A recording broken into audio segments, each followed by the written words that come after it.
Hey guys, welcome to the Liberal Hive Mind, a channel solely focused on exposing the abundant hypocrisy of the left. Candace Owens does it again. You know, it's been a while since we had these conservative figures doing these college tours, and a lot of times you'll hear leftists complain as if it's an unfair practice, they're just picking on ignorant college kids. They say things like, "Why are you debating college kids? You should debate me instead." You'll hear that from a bunch of talking heads, but I completely disagree. I think they can both exist and they both serve their own purpose. These colleges and universities have become indoctrination facilities where these kids are being pumped with all of this self-righteous activism nonsense. And I think it's a good practice. I think it's a good, at least a slight counterbalance to have conservative figures show up at these campuses, challenging these left-wing ideas, hopefully exposing them to different points of view, and hopefully triggering some internal dialogue, opening young minds to new ideas, which hopefully could be a catalyst to critical thinking, allowing these kids to question everything, not just buying whatever their university professors are teaching them and just regurgitating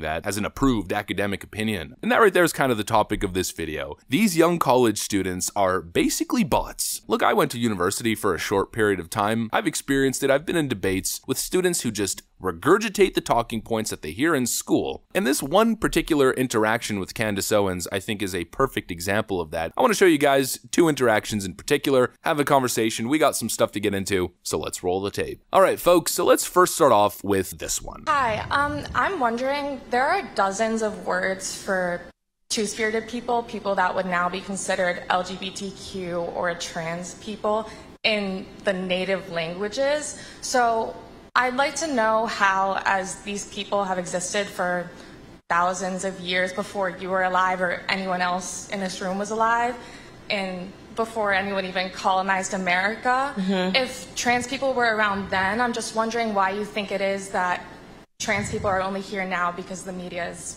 telling people these things. Well, do you think it's weird that I graduated with 0 trans people? Do you think, what do you think has contributed to the explosion of transgender people from the time that I was in high school? I'll ask you a question back. If this was just a natural thing, and I don't know what you're talking about with two-spirit people, is this like a Native American tribe, like high, smoking, and talking about your spirit? I'm asking you seriously, because when I think of Native American tribes talking about their spirits, I know that they used to smoke a lot, they used to do drugs, they also were cannibals who used to eat people, so I don't know if we should be taking our cues from cannibals. But I think can you explain kind to me of what ridiculous. two-spirit is in the history?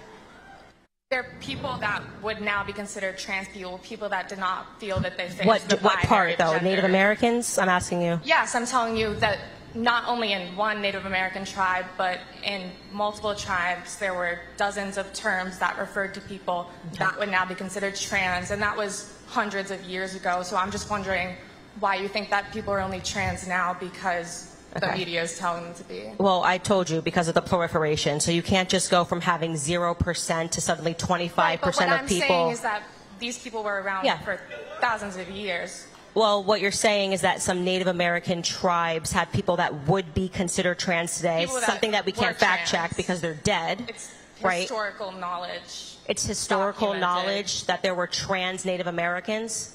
Yes. I really don't think that's historical knowledge. But here's what I'll answer. I don't think that there were trans Native Americans. I will educate myself on the trans Native Americans that were running around America. But here's what I'll say. You're saying that you found a piece of historical knowledge, which I would genuinely love to fact check, that there were trans Native Americans of their trans names. Yes. Lozen, Datese, Hastinkla, Oshtish, Wehwa. These were trans Native Americans. Yes. Okay. I think what you're saying is that they probably found some that they thought that they had different spirits, because we know that Native Americans were incredibly spiritual. There's no question about that. Which spiritual? You believe in God? I do believe in God. Yes. So that doesn't make me believe in trans people. That doesn't make me believe that you can switch your parts. I don't believe they were performing surgeries. And you can let me know, but I don't believe that in Native American history they were performing surgeries trying to switch their genitals because they thought that they were born in the wrong body. There were people that felt that they didn't belong in the binary genders that we have. Okay, so you're talking about somebody in the history of Native American history had a feeling that they were, and now you're saying that they're trans. I'm just saying, I don't think you're really addressing what I'm asking. I'm saying that I think I've addressed it like 20 times, and you're just not wanting to hear it because you want to believe that there were trans Native Americans that were chopping off off their genitals, they weren't. But I'm, again, happy to educate myself and explore. Maybe there was a Native American that was chopping off genitals. Happen to have in my family a Native American history, never heard of it, but I'm definitely happy to dive into it. I think what you're probably facing is a rewrite of history where they're taking something that was just an idea, of a spiritual idea, where people, and you see this today, who take ayahuasca, they have a trip, they go back, they say that they realize they were a man in a prior life. This is very common when people take drugs, which the Native Americans did, but again, they weren't chopping their off. So no, this is a different thing that we're dealing with here. Next. Now, this particular interaction was quite interesting. Firstly, I don't think Candace Owens was prepared for the whole two-spirit thing. I don't think she's heard that argument or anyone mention that point before. I don't think she's at fault for it, but I think her general dismissive attitude, in a way, was right for the moment. That interaction right there was the perfect example of what I mentioned in the intro. That right there is an academic talking point that you see these young leftists constantly default to, as if it's the strongest argument and as if it BTFOs everything conservatives are talking about. I remember when I can't remember how old, but I think I was in my early 20s, and I had an anthropology class, and I remember that whole two-spirit thing. I remember learning that. Leftists love to pretend as if it's conservative kryptonite, but it really isn't. It's not the argument that the left thinks it is. You know, again, it's the same thing. It's leftists formulating an argument to combat a conservative boogeyman that doesn't exist. They always refer back to the two-spirit thing with Native American tribes. The point that they're making is that, well, trans people always existed. You are denying trans people's existence. Yeah, that is literally not what we're doing. Nobody is denying the fact that gender dysphoria doesn't exist or hasn't existed in American history, that it just popped up in the 2020s and that it's a product of media brainwash. Nobody is denying the existence of trans people. We know they exist. We understand the two-spirit concept. What we are talking about is the social contagion element, the trend element. We're seeing a spike in people who identify, particular ways that's exploded, especially among Gen Z individuals, at a rate of 10x in only a couple years. That's what we're talking about. You don't go from less than 2% of the population to 20% of the population in less than a decade. That is generally what we're talking about when it comes to the social contagion element. Pointing out that two-spirit people existed hundreds of years ago isn't a counter to that argument, and making this ridiculous claim as if conservatives are denying the existence of trans people is exactly that. It's ridiculous. We're talking about the social contagion element and, of course, the surgery element, because obviously that never existed before, and specifically the surgery element and its promotion to minors, to people under the age of 18. The popular conservative view is that if you're 18 years old, nobody cares what you do. 18, 21, I mean, the age range could be debated. The point is, the main conservative, I guess we could say, point of contention is the surgery element for people who we believe are not old enough, mature enough, mentally developed enough to make that kind of life-altering decision. If you're an adult and you want to do something, nobody's going to stop you. You have the absolute freedom to do whatever you want to your own body. Go for it. As long as you're not affecting another body in the womb, of course, generally tends to be the argument. As long as you're not affecting another body within your womb. If you want to transform, if you want to have all kinds of cosmetic surgeries, nobody is going to stop you. Most people don't have an issue with that. There is a purposeful misinterpretation, a twisting, I guess you could call it a bastardization of the conservative view on this issue, and that's why we see young college students arguing with a ghost, arguing with a boogeyman bigot that doesn't actually exist, that isn't directly in front of them. This young student fell for the propaganda, living too much on twitch.tv and reddit.com, soaking in all the fear-mongering nonsense about conservative views, then comes to an event like this arguing with Candace Owens as if Candace Owens is denying the existence of a group of people, which she is not, and she never has, then defaulting to the same two-spirit argument, not realizing how bad of an argument, how vapid and empty of an argument it really is. It's not even necessarily relevant. And in my view, ignorant of the facts or not, it's a bad faith argument. And speaking of bad faith arguments, here's the second part, where a young college student was, I guess, attempting to challenge Candace Owens on the issue of biological males competing in female sports. She tried creating this kind of gotcha moment, but honestly failed spectacularly. So my question is also about trans people, because it's specifically about trans people competing in sports, because I think everyone here can agree we need to protect women's sports. recently in Texas, there was a boy who won the girls wrestling state championship. Do you think that he should have been allowed to compete in that division?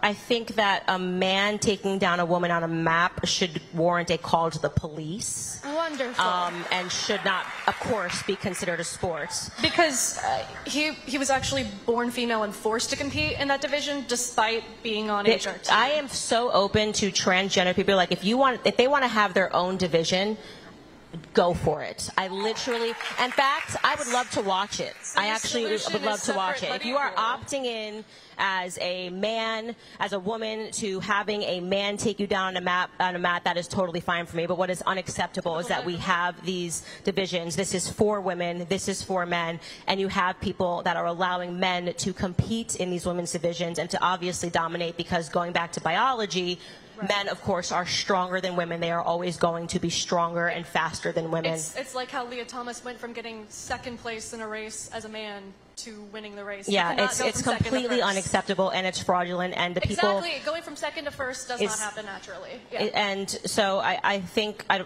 Thomas, the swimmer who came in second place in as a man, Ivy that's League right, yeah. championships. Yeah, and then he just switched his gender and suddenly was dominating. Went from second to first. As someone who competed in athletics in college and high school myself, no one ever goes from second place to first place. Okay, so if you, Leah Thomas was not in second place when he was competing with men. He absolutely was. If you look at the 2019 Ivy League championships, I literally that is not true. Look at the statistics. Ivy League championships 2019 men's division in the 100 free for both the prelims and the finals. Okay, let me put it this way. Let's just, maybe there was one race that he came in second place the in. Ivy League championships Fine. is one Okay, race. thumbs up.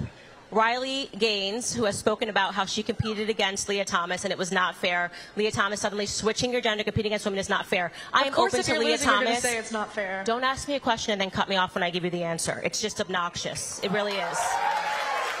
I am open to Leah Thomas and every other trans person having their own category at the Olympics and allowing them to compete. That is absolutely fine. Having their own category at high school universities, at high schools, at universities, everywhere across the country, and being able to compete. What I am not open to are biological men competing against women. If you want evidence that biological men will always defeat women, look no further than the actual Olympics and look at the time differences as it is when men are competing in a sprint versus women competing in a sprint, when men are competing in a throw versus when women are competing in a throw.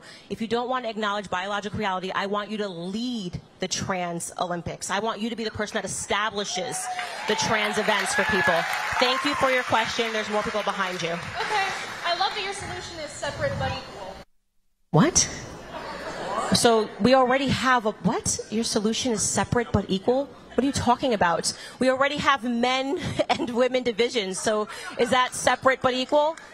Next question. Now, I don't know if my interpretation of this is wrong because the whole thing was kind of confusing, but it felt to me as if this student was trying to create this misdirection gotcha moment where she was appearing to be sympathetic as if she agreed with Candace Owens, attempting to make a counterpoint and getting Candace Owens to agree with it. Not only did it come off incredibly condescending and arrogant, but again, she didn't make the point that she thought she was. How could anyone go from second to first? That's never happened in sporting history. Oh, that doesn't happen. Leah Thomas went from second in male sports to first in female sports. So what are you trying to say? That Leah Thomas was dominant on the male scene? But the point that she's making is that Leah Thomas was essentially dominant on the male scene and then transferred to female sports where she was even more dominant, getting first place, winning an NCAA championship, and breaking multiple records. I'm failing to see the point. Is she genuinely trying to make the point that Leah Thomas was second in the male division but first in the female division, and that there's not much of a difference there, not much of a discrepancy, therefore female sports and male sports are equally as competitive? That is a ridiculous point to make, especially considering Leah Thomas wasn't second in the male division.